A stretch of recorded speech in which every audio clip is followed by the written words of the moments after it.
जय हिंद दोस्तों। कपिल सिब्बल और संजय राउत हमेशा पश्चिम बंगाल की पूर्व मुख्यमंत्री ममता बनर्जी के समर्थन में स्टेटमेंट देते हैं, लेकिन आज जो पश्चिम बंगाल के अंदर हुआ है या फिर हो रहा है उस पर एक भी टीका टिप्पणी न संजय राउत देना चाहते हैं न कपिल सिब्बल देना चाहते हैं। पिछले दिनों 20 से 21 सांसदों ने टीएमसी को छोड़कर के एनसीपीआई में खुद को विलय करवा लिया, एनडीए का हिस्सा बन गए और बीजेपी को सपोर्ट किया। उस पर कानूनी चेतावनी दी कपिल सिब्बल ने कि ये पूरी तरीके से गलत है, ऐसे लोगों की सदस्यता रद्द भी हो सकती है। लेकिन जो टीएमसी के अंदर बवाल हो रहा है, जो बड़े बड़े लफड़े सामने आ रहे हैं, इस पर कपिल सिब्बल की चुप्पी बहुत सारे सवालों को खड़ा करती है। हर एक छोटी छोटी बातों पे संजय राउत का वार पलटवार कि पश्चिम बंगाल के अंदर लोकतंत्र खतरे में है, लेकिन जो पश्चिम बंगाल के अंदर टीएमसी की सत्ता गई और जो भ्रष्टाचार मामले में जितने भी बड़े बड़े आरोपी हैं जिनको दबोचा गया, इस पर एक भी स्टेटमेंट न देना संजय राउत के लिए बड़ा ही शर्मनाक है। सबसे पहले दोस्तों लोकतंत्र की बचाव की बात करते हैं और कहते हैं कि लोकतंत्र तो खतरे में है पश्चिम बंगाल के अंदर, लेकिन उसी लोकतंत्र के ऊपर प्रहार करने का काम टीएमसी की पार्टी कर रही है। जहांगीर खान, जिसको नेपाल बॉर्डर से दबोचा गया था, उसको हाफ पैंट में कोलकाता की पुलिस ने सड़कों पर फाल्ता में परेड करवाया, फिर उसको गिरफ्तार करके जेल के सलाखों के पीछे भेज दिया। यहां पे फाल्ता में जितने भी समर्थक थे जहांगीर खान के और साथ साथ जहांगीर खान की पत्नी भी शारिका बीबी, ये सब मिलकर के जिसको लीड कर रही थी जहांगीर खान की पत्नी शारिका बीबी, थाने के ऊपर हमला करती हैं। पहले वाला ममता बनर्जी की कोलकाता बंगाल पुलिस नहीं है, तुरंत लाठी उठाया, डंडे उठाए, बंदूक उठाए और सबको खदेड़ना शुरू कर दिया। लोग अपनी जान बचाने लगे, कोई गिरते पड़ते भागा, कोई पानी में डूबते भागा, नदी से भागा। तमाम सीसीटीवी फुटेज भी वायरल हुए। जिसको लीड कर रही थी शारिका बीबी, जो कि जहांगीर खान की पत्नी है। अब इस पर एक बड़ी खबर सामने आई है कि जहांगीर खान की जो पत्नी है शारिका बीबी को गिरफ्तार कर लिया गया और जिन्होंने भी थाने के ऊपर हमला किया, जो आरोप शारिका बीबी के ऊपर लगा हुआ है और जितने भी लोग थे जिसको लीड कर रही थी शारिका बीबी, उसमें 27 से ज्यादा लोगों की गिरफ्तारी हुई है।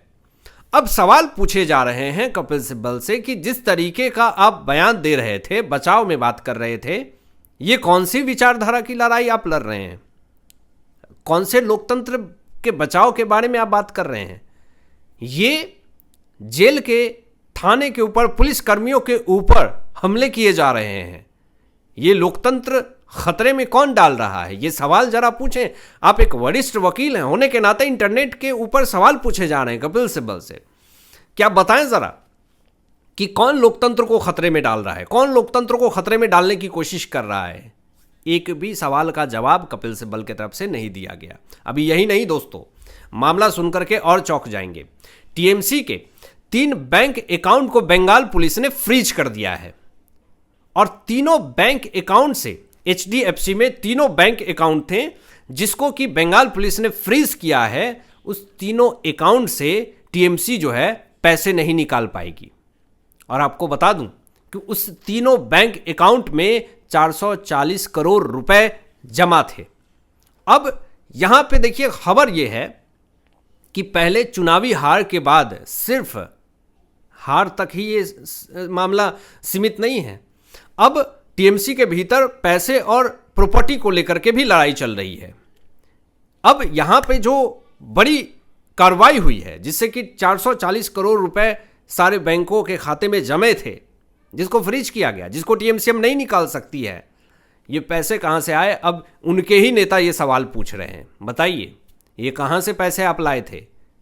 ये 440 करोड़ रुपए का हिसाब दीजिए, ये मांगे जा रहे हैं। अभी यही नहीं, एक और बड़ा झटका ममता बनर्जी को लगा है। टीएमसी नेता ज्योति प्रिय मलिक ने टीएमसी से इस्तीफा दे दिया है। इस्तीफा की लड़ियां तो शुरू ही हुई है। अभी दे दनादन, कोई पार्टी में विलय कर रहा है, कोई पार्टी छोड़ रहा है, कोई खुद को कह रहा है मैं टीएमसी का असली ही नेता हूं। ऋतव्रत बनर्जी साफ तौर पे ये कह रहे हैं। और मैं आपको बता दूं दोस्तों, कि यहाँ पे जो इंडी अलायंस के हिस्से बने हुए, चाहे वो संजय राउत हो, कपिल सिब्बल हो या राहुल गांधी हो या फिर और तमाम नेता हो जो इंडी अलायंस का हिस्सा बने हुए हैं, वो टीएमसी भी उसका एक हिस्सा है, एक पार्ट है। लेकिन जिस तरीके से कार्रवाई हो रही है, लोग यही कह रहे हैं कि क्या ऐसी पार्टी को आप सपोर्ट कर रहे हैं।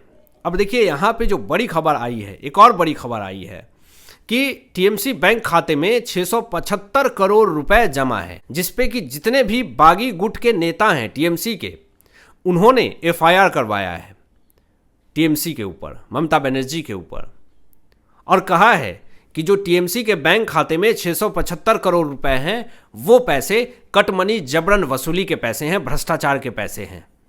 ये आरोप लगाया जा रहा है और उसका सपोर्ट इंडी अलायंस करती है।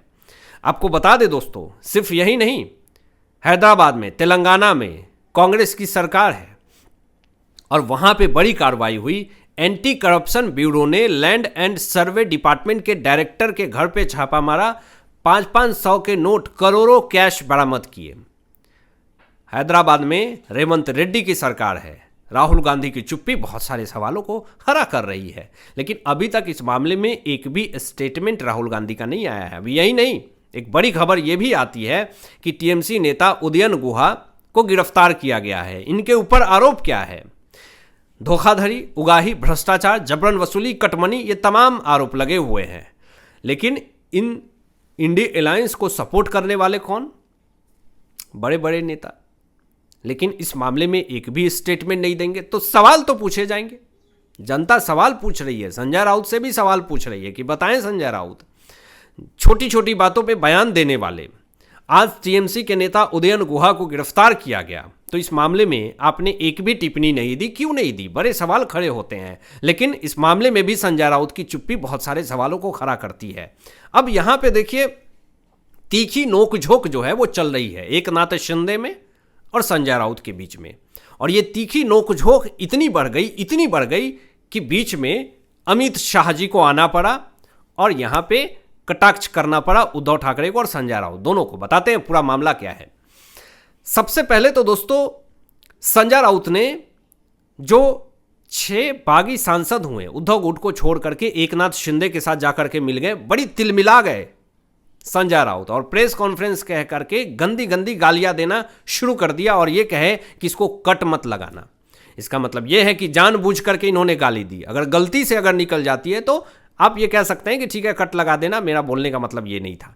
लेकिन इन्होंने जानबूझ करके गाली दी और फिर उसके बाद ये कहा कि कट मत लगाना, और फिर उसके बाद ये कहा कि मराठी में तो हम लोग ऐसा नॉर्मली भाषा बोलते हैं।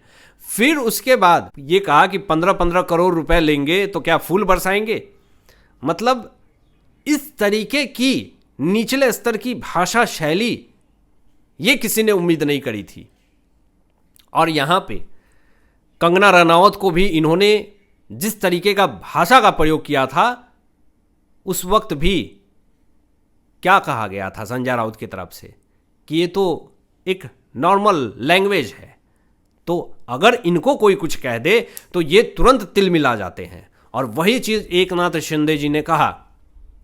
क्या कहा इस बात पे? एकनाथ शिंदे ने ये साफ तौर पे कहा कि कुत्ते भौंकते रहते हैं, कुत्ते को भौंकने दीजिए, बाघ शिकार करता है, ऑपरेशन टाइगर लॉन्च है। अब इससे तिलमिला गए संजय राउत, क्योंकि बहुत बड़ा पलटवार एकनाथ शिंदे ने किया।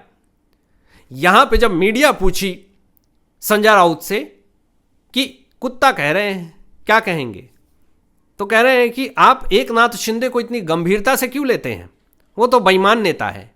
तो फिर यहां से एकनाथ शिंदे गुट के तरफ से ये बयान दिए गए कि एकनाथ शिंदे जेल के सलाखों के पीछे नहीं गए हैं। संजय राउत से पूछे पात्राचाल स्कैम में क्यों जेल गए थे। तो बेईमान कौन है, इसका आपको उत्तर मिल गया होगा। तो इस तरीके की बहसबाजी जो है वो इंटरनेट पे चल रही है और एकनाथ शिंदे जो हैं वो पलटवार पे पलटवार कर रहे हैं और बोलती बंद कर रहे हैं उद्धव ठाकरे की और साथ साथ संजय राउत की। अब इसी बीच में महाराष्ट्र के कोल्हापुर में अमित शाह जी पहुंचे हुए थे। बड़ी दिनों से चर्चा थी कि हम असली शिव सैनिक हैं, हम असली शिव सैनिक हैं। उद्धव गुट ये कह रहा है कि हम ही असली शिव सैनिक हैं, एकनाथ शिंदे जी कह रहे हैं कि हम ही असली शिव सैनिक हैं। अब इस पे पूरी जो प्रश्न चिन्ह थी उस पर पूरी तरीके से मुहर लगा दिया महाराष्ट्र के कोल्हापुर में अमित शाह जी ने ये कहा कि अब कोई गुट नहीं बचा है, अब एक ही शिवसेना हो गई है। अब किसी के अंदर कोई कंफ्यूजन नहीं रहना चाहिए कि असली शिवसैनिक कौन है। असली शिवसैनिक एकनाथ शिंदे हैं, एक ही शिवसेना हो गई है, अब कोई गुट नहीं बचा। कहते थे ना कि उद्धव गुट, एकनाथ शिंदे गुट, अब कोई गुट नहीं, एक ही शिवसैनिक, एकनाथ शिंदे की शिवसैनिक। अब यहां महाराष्ट्र के कोल्हापुर में जब अमित शाह जी ने इतना बड़ा ऐलान किया, मिर्च तो लगनी थी एकनाथ शिंदे के विरोधी संजय राउत को। अब इस पर तिलमिलाहट जो है वो साफ तौर पे दिख रही है, लेकिन संजय राउत जो है वो कुछ बोल नहीं पा रहे हैं। अब आपकी क्या राय है? इन तमाम विषयों पे अपनी विचार व्यक्त कीजिएगा और मिलते हैं एक लेटेस्ट ब्रेकिंग एनालिसिस के बाद। तब तक अपना ध्यान रखें, ख्याल रखें। सत्यमेव जयते। जय हिंद।